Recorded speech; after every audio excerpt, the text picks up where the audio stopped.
그러면 4교시 종교철학 수업을 시작하겠습니다. 아까 미처 하지 못한 도덕적 논증, 네 번째 논증인데요.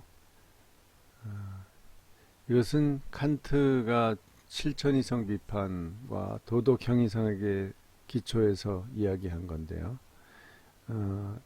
이제 이렇게 칸트는 주장을 합니다. 인간은 이제 두 가지 측면이 있다는 거예요. 하나는 도덕을 추구하는 선의지를 가진 정신적, 이성적 존재이고, 다른 한편은 행복을 추구하는 자연적, 즉 본능적 존재라는 거예요.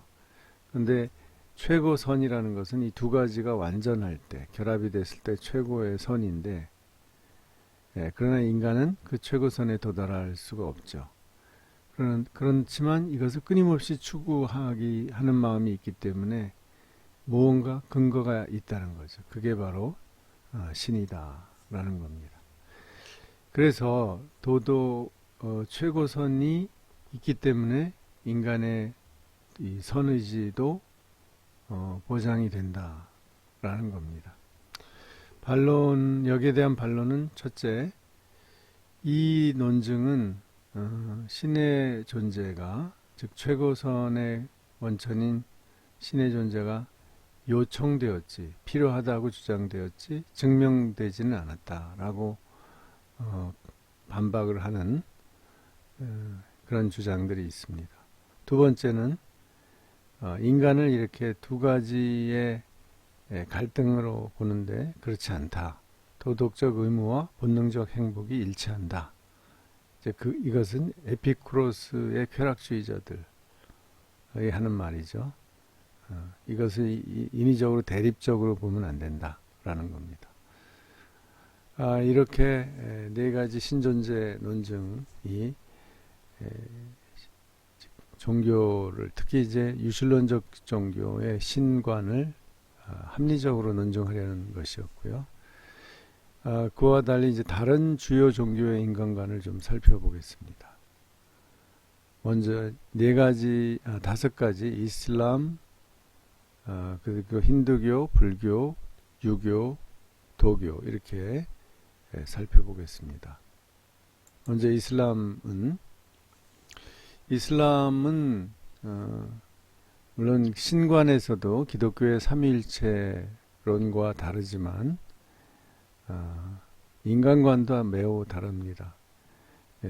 이슬람의 경전인 꾸란은 무하마드의 말을 이제 편집한 책인데, 거기에서 사람은 창조 때 선한 마음, 순수한 믿음을 가지고 있다. 그리고 그것은 타락하지 않았다라고 보는 거죠. 이 점이 이제 기독교와 매우 다릅니다. 그래서 코란은 인간과 신이 단절되었다, 즉 인간이 타락했다라고 주장하지 않는데요. 두 가지 이유가 있습니다. 첫째, 그들의 이제 인간과 신의 관계가 다른 거예요. 인간이 알라와 교제한다는 것을 인정하지 않는 거예요. 어떻게 감히 인간이 신과 대화하고 인격적인 관계를 맺느냐? 그 불가능하다. 원래 그렇지 않다라는 겁니다. 따라서 두 번째, 그 교제가 없는데 교제에서 끊어진 상태, 즉 원죄에도 믿지 않는다는 겁니다. 인간은 그냥 알라의 종일 뿐이에요. 알라가 시키는 대로 할 수밖에 없는 그런 아주 낮고 수동적인 존재입니다. 그래서 알라가 하는 대로 순종하는 것, 그게 이제 인샬라죠. 알라의 뜻대로. 그래서 인간은 자기의 삶을 목적을 정할 어떤 자유의지, 선택권이 없다고 보는 겁니다. 즉 이러한 자유의지나 하나님과 인격적 교제를 할 수 있는 인격, 이런 것이 없는 존재죠, 인간은. 그렇지만 이제 이슬람도 현실적으로 죄를 이야기하죠. 그게 카비라와 사기라인데요. 일반적인 원죄론이라든지 어떤 그런 죄관이 매우 희박한데 그래도 현실적인 죄의 개념은 있습니다. 그것을 이제 큰 죄와 작은 죄로 나누는데 큰 죄가 카비라예요. 카비라에 속하는 죄는 살인, 간음, 알라나 부모님께 불순종함, 술 취함, 사기, 금요 기도회와 라마단에 태만한 것, 금식을 안 하는 거죠, 라마단에서. 그 다음에 꾸란을 읽은 후 잊어버리는 것, 거짓 맹세, 알라 이름 이외에 다른 이름으로 맹세하는 것, 마술, 도박, 춤, 연도 이런 것이다. 이런 것을 이제 큰 죄로 봅니다. 그러나 이런 죄는 참회를 하면 용서받을 수 있어요. 작은 죄는 사기라라고 하는데요. 이름이 재밌죠? 사기. 거짓, 허위, 분노, 욕망 등이다.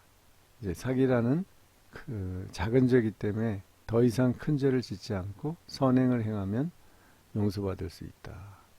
그러니까 이런 죄들은 용서받을 수 있는 죄예요. 잘못했어도 자기가 잘못을 인정하고 고치면 된다. 또는 선행을 하면 된다. 다른 사람에게 좋은 일을 하면 된다. 이런 겁니다. 그런데 이제 용서받지 못하는 죄가 있어요. 이것을 쉬르크라고 하는데 알라 외에 다른 신을 섬기거나 그것을 가까이 하는 것. 그러니까 이슬람을 믿는 무슬림이 기독교인과 자꾸 가까이 친한 것이 굉장히 큰 죄예요.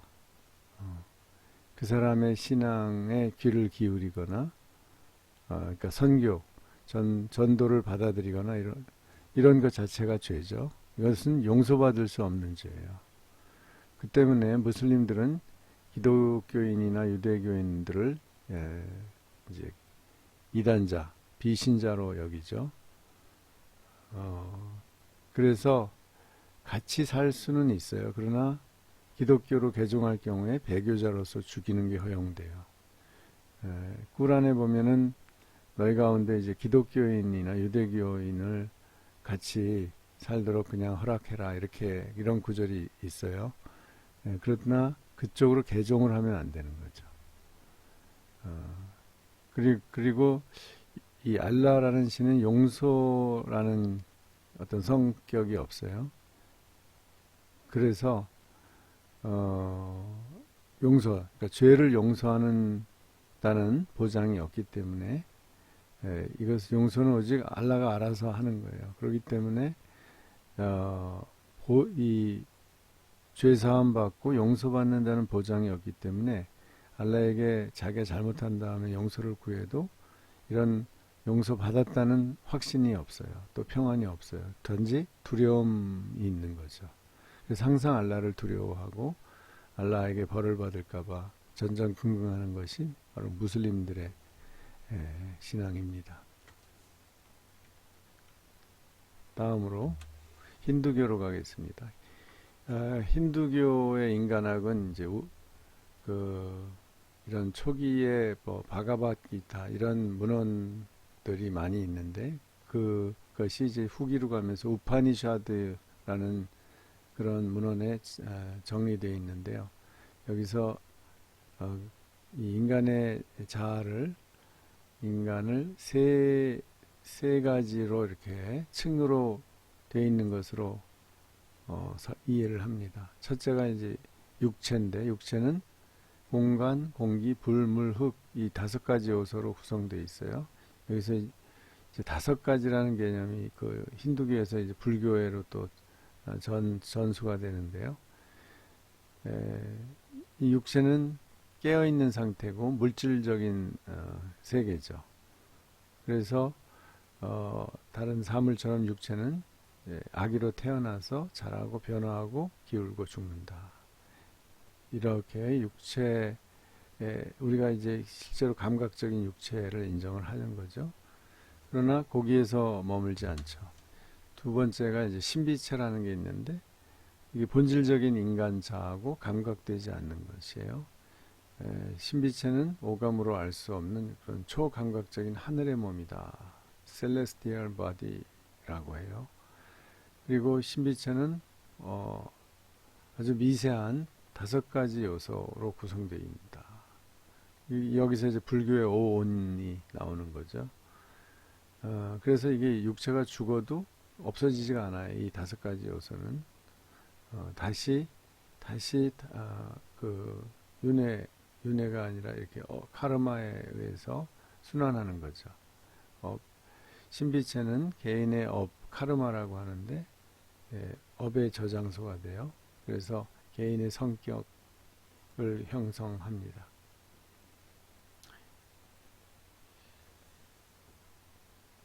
다음에 이제 아주 마지막 근원적인 몸은 원인 주체라고 해요. 이게 참 우리가 일반적으로 이해하기 어려운 건데요. 마치 깊은 잠의 상태로 일종의 비유로 설명을 합니다. 그래서 이 상태, 아주 깊은 잠의 상태에서 모든 인간의 성향이나 그 인간의 근원이 마치 C의 상태로 들어간다고 보죠. 그래서 우리가 꿈을 꿀 때나 깨어있는 상태 어렴풋이 나타날 뿐이지 이 아주 근원적인 씨앗이라고 보는 거죠. 인간의 이런 것이 대체로 힌두교의 인간관이라고 합니다. 다음으로 불교의 인간관은 우리에게 좀 더 익숙한데요. 오온이라는 것이 초기에 소승불교에서부터 형성이 됐어요. 이것은 힌두교에서 온 거죠, 물론. 오온이라는 것은 색수상행식이라는 이 한자로 다섯 가지 요소가 쌓여 있다라는 건데요. 우리가 말하는 현상적인 개념으로 하면 색은 신체, 느낌, 지각, 의욕, 의식을 말하는 겁니다. 하나씩 보면요. 색은 물질이에요. 육체. 수는 감정, 감각. 상은 표상, 개념. 행은 의지와 욕구. 식은 인식을 하는 거예요. 의식 작용이죠. 그래서 색, 수, 상, 행, 식 이렇게 되어 있습니다. 그래서 정신적인 요소인 수상행식을 사온을 명이라고 해요. 명.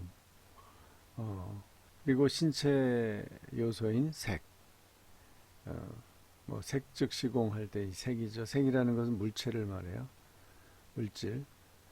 그래서 명은 정신을 말하고 합쳐서 명색이라고 하죠. 이 명색은 오온을 말합니다. 그러니까 인간의 본질을 말하는 거죠.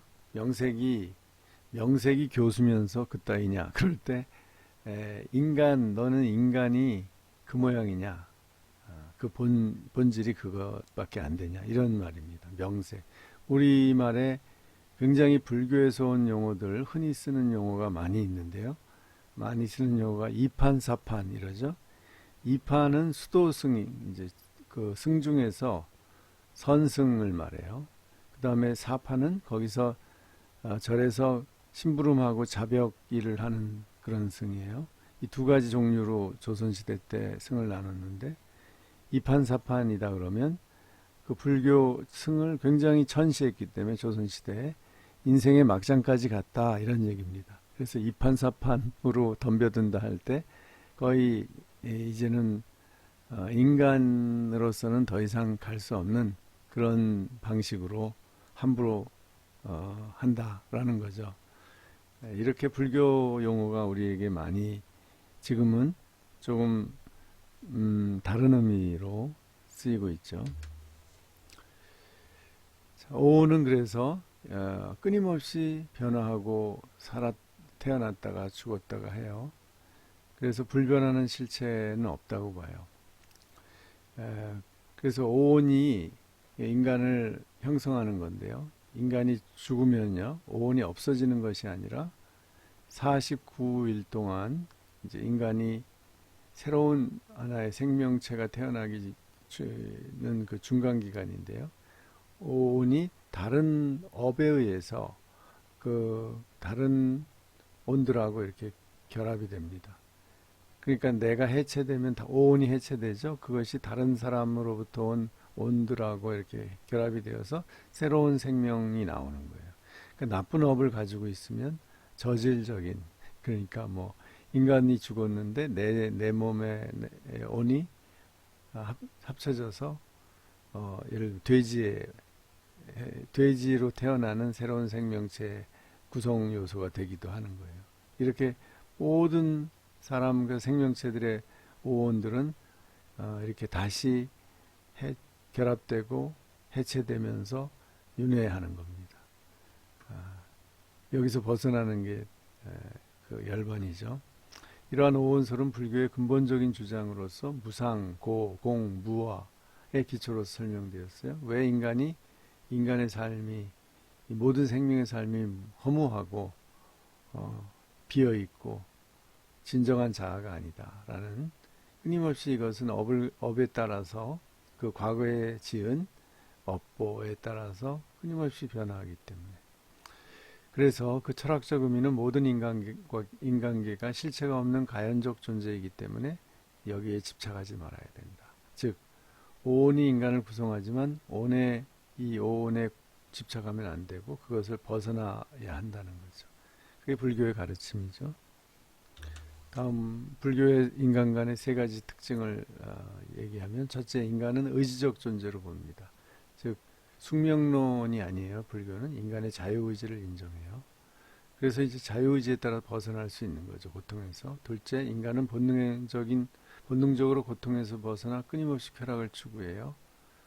세 번째, 그런데 인간은 자신을 스스로 구제할 수 있는 능력을 지닌 존재이기 때문에 결국 고통이 나의 이 쾌락을 추구하는 욕망에서 유래했다는 것을 인정하고, 또 생로병사의 그 한계에서 유래했다는 것을 인정하고, 내가 그 무지에서 벗어날 때 이제 완전히 고통에서 벗어날 수 있다고 보는 거죠.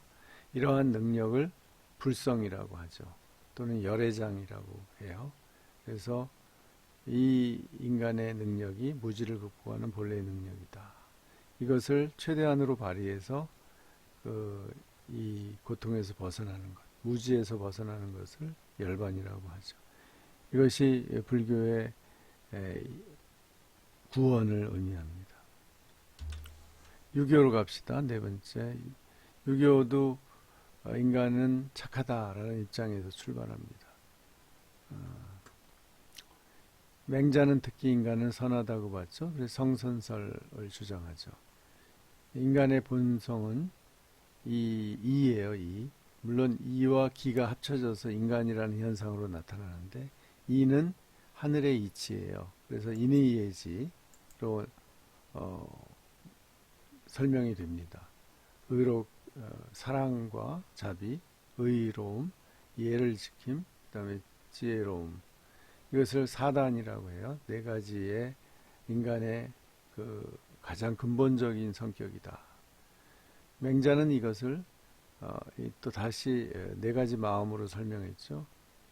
측은히 여기는 측은지심, 잘못을 했을 때 부끄러워할 줄 아는 수호지심, 남에게 양보하는 사양지심, 옳고 그름을 가리는 시비지심으로 해석을 했죠. 그래서 인간과 동물은 신체적으로는 다 기에 의해서 형성됐지만, 그러나 동물에게는 이제 그 성품이 본능적인 것만 있기 때문에 인간과 다르다라고 보았죠.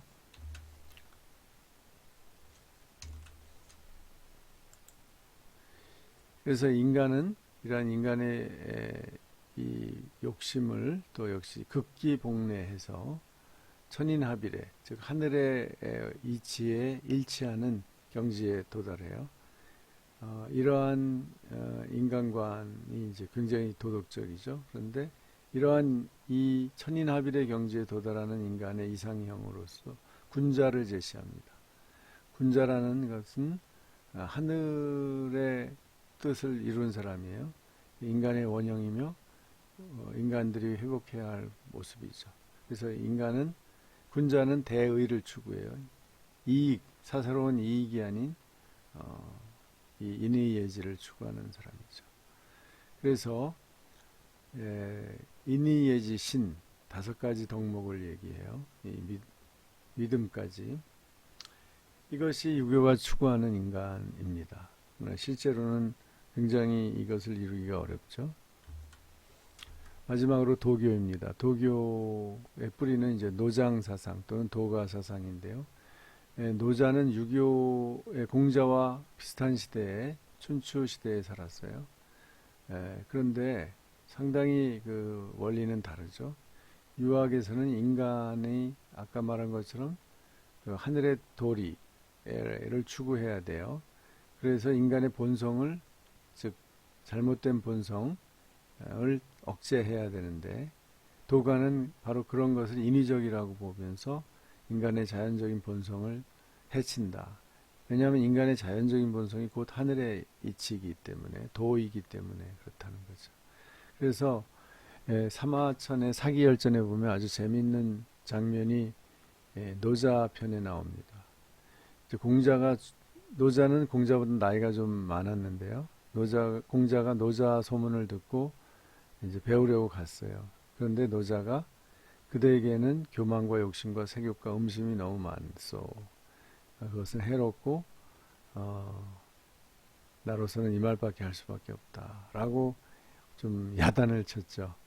그런데도 공자는 노자가 대단한 사람이다. 이렇게 도저히 내가 헤아릴 수 없는 사람이다. 라고 고백을 했다는 이야기가 나옵니다. 이것은 공자가 이제 노자를 굉장히 높이 평가했다는 거죠. 그리고 이제 대체로 중국 사람들은 그래서 공자보다 노자를 더 높이 칩니다. 그래서 중국 사람들은 굉장히 도교를 신봉하는 사람이 많죠.